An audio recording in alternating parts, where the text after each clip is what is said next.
Welcome to the Farmers Weekly News Review. I'm Isabel Davis.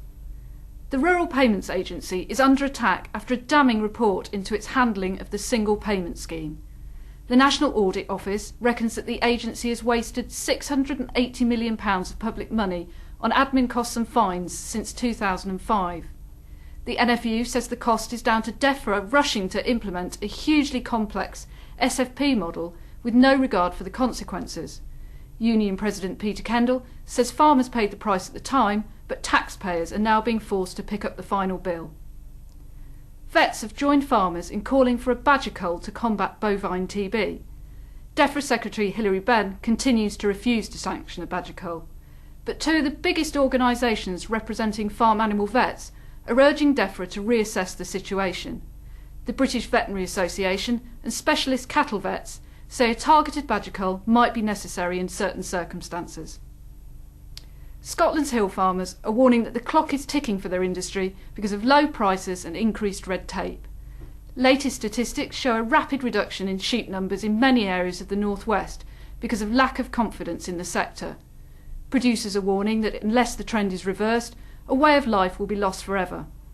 I can remember being a boy standing out here in the rain when I was 17-year-old, and these pens were full to the gunnels with all young men ready to work, and all these men are in different jobs in different industries now.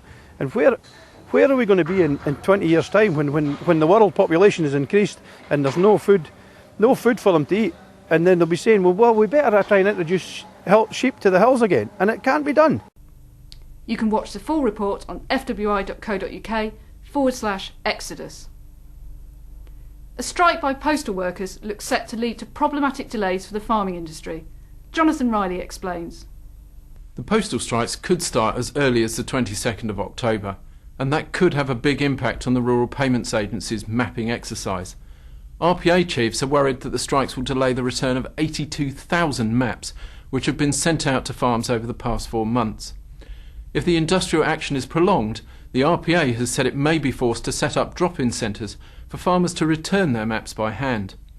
The strike will also have an effect on Farmers Weekly subscribers who rely on Royal Mail to deliver their copy. But, to make sure readers don't miss out, Farmers Weekly will produce a digital edition of the magazine for the first time. The digital edition will be available by email, free to our subscribers. And finally, art and agriculture came together in a unique way this week when a farmer became a living statue. Notts farmer John Charles Jones took his place on the 4th plinth in Trafalgar Square to promote farming matters. It was part of the One Another art installation, which has seen over 2,000 people spend an hour on the plinth over a period of 100 days. Farmers Weekly caught up with Mr. Charles Jones after his moment in the spotlight. So John, tell us what you've done today. Well, I've had my, I wouldn't say 60 minutes of fame, but 60 minutes of doing something totally different. 7.5 metres in the air on the 4th plinth in Trafalgar Square. Why does it matter? It matters so that you have enough to eat every day.